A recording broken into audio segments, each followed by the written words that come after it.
guys, balik lagi sama gue ini. Dan kali ini gue lagi mau review iPhone XS Max Second iBox di tahun 2020. Kenapa kok kayaknya gue tertarik banget buat ngomongin iPhone XS Max Second ini?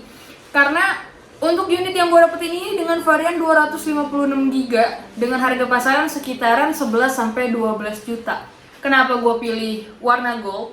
Karena ini kan bentukannya sama, kurang lebih bentukan belakang ini sama, kayak kameranya dua, terus cuma bedanya lebih gede doang dibandingkan iPhone X. Jadi karena iPhone X emang gak ada warna gold, ya biar ketahuan gitu kalau ini tuh iPhone XS Max dari warnanya doang, dari warna goldnya ini gitu.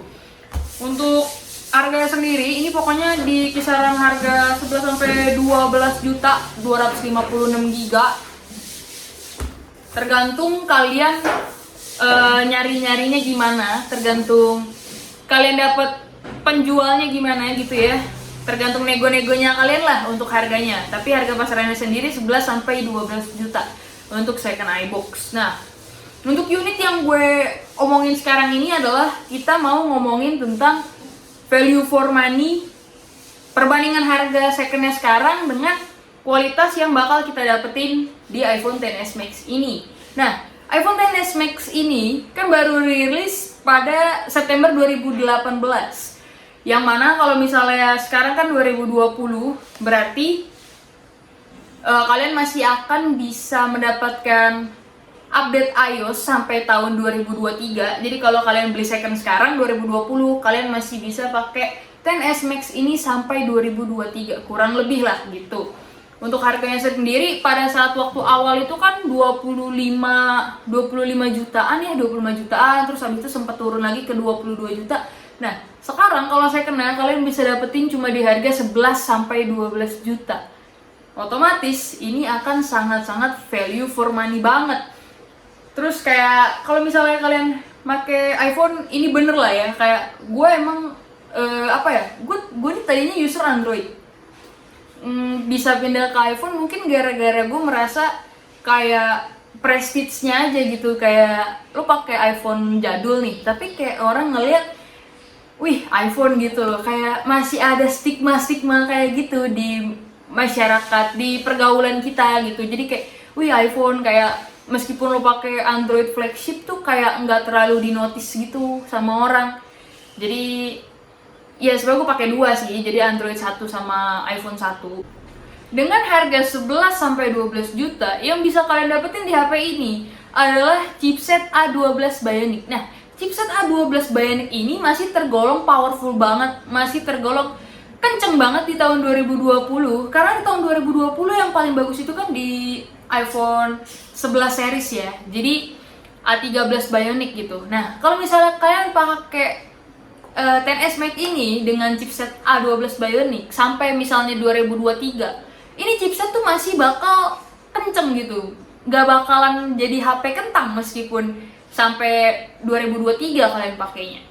Karena di tahun 2020 aja masih banyak banget orang yang baru cari iPhone 7, iPhone 8 gitu. Apalagi kalian di tahun 2020 cari iPhone XS Max second, bakal lebih value for money banget. Karena ini kan dirilis September 2018, yang otomatis berarti kalau dipakai sama pengguna pertama gitu ya, pengguna pertamanya kan berarti baru pakai 1 tahunan lebih, ya dong ya kan, 1 tahunan lebih, terus abis itu pindah ke tangan kalian, tapi dengan depresiasi yang udah setengah gitu, setengah dari harga launchingnya gitu.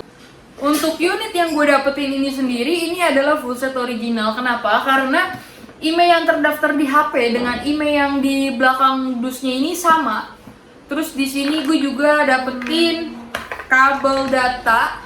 Kabel data ini juga original, bawaan dari awal beli gitu, bukan OM. Terus di sini masih ada kitab-kitab gitu. Nah, kitab-kitab. Terus di sini ada kepala charger dan juga earphone. Ini gue udah cek, ini memang berfungsi semua dari kepala chargernya sampai ke earphone-nya. Jadi kesimpulannya, dengan budget 11-12 juta kalian sudah bisa dapetin chipset yang ngebut banget, buat kalian pakai main game itu masih mantep banget, kayak aduh anti nge-lag ya kan. Terus baterainya juga masih mantep secara kapasitas mAh spesifikasi gitu ya, dia 2900-an. Dan kalau misalnya kita coba pakai buat kayak sosial media doang gitu, seharian ini gue pakai sendiri bisa tahan seharian. Dengan kameranya juga, ya kamera iPhone memang sudah, ya kita nggak raguin gitu, memang dari dulu memang kamera iPhone memang bagus gitu. Mungkin kecuali kamera iPhone itu dibandingkan dengan sekelas flagship yang lain gitu. Terus di sini juga kalian sudah bisa dapetin Face ID gitu kan, kayak 11-12 juta kalian udah bisa pakai Face ID. Terus kamera depannya juga bagus banget buat kalian yang suka selfie. Kamera belakang juga udah 2. Meskipun emang sebenarnya yang gua agak nggak suka dari XS Max ini adalah bentukannya yang kurang lebih sama kayak iPhone X gitu. Kayak ini tuh cuma beda gedenya doang. Kayak ini lebih gede memang dibanding iPhone X, tapi kayak nggak terlalu kelihatan gitu loh. Maksudnya kayak orang ngeliat, maksudnya kayak dari jauh ya pasti kayak wah iPhone X nih gitu, padahal kan iPhone XS Max gitu. Masalahnya kan beda harga juga. Kalau iPhone X udah cuma sekarang udah di berapa gitu iPhone X second-nya gitu. Ini kan masih 11 sampai 12 gitu. Terus secara pemakaian, secara experience juga kan XS Max ya lebih baik dibandingkan iPhone X gitu. Untuk kapasitasnya sendiri yang 256 GB, ini gue pakai harian gitu ya. Bener-bener apa ya, kayak bener-bener masih banyak banget sisa storage-nya gitu. Tapi karena ini storage-nya cuma dari 64 GB, 256 dan 512. Ya kalau ambil yang 64 GB sih mungkin di tahun 2020 masih bakal cukup. Tapi kalau misalnya kalian mau pakai kayak jangka panjang sampai tahun 2023 gitu, ya lebih saran sih ya, gue lebih saran kalian ambil yang 256 GB gitu. Karena makin lama kan aplikasi jadi makin apa ya, jadi makin banyak datanya, makin banyak charge-nya gitu. Kayak sampah yang ya biar nggak ribet kalian ngapus-ngapus aja sih gitu. Terus dengan dia yang pakai iCloud juga kan lebih gampang secara buat backup data kalau kayak kalian dari pemakai iPhone ke iPhone gitu. Kecuali misalnya kalian dari Android ke iPhone ya mungkin agak-agak pusing ya. Maka dari itu gue sangat-sangat menyarankan sekali untuk kalian cari second-nya. Kenapa second bukan baru? Ya karena harganya. Jadi kayak lebih value for money aja kalau misalnya second, apalagi second iBox gitu kan.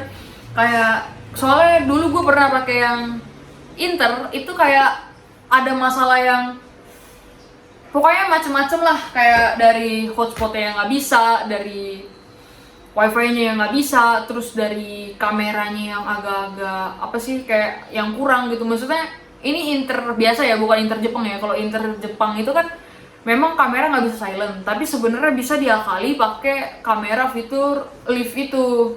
Nah pokoknya yang Inter biasa itu, ya pokoknya ada-ada aja lah masalahnya. Jadi kayak dari situ gue nggak mau pakai yang X Inter lagi. Jadi kalau emang mau nyari second ya second iBox saja. Memang harganya memang beda, tapi beda juga nggak beda jauh sih daripada kayak beli Inter yang emang lebih murah, tapi nanti jadi ada masalah yang lain-lain gitu sih. Cukup segitu dulu video dari gue. Jangan lupa buat subscribe, like, dan komen. Yuk, caps.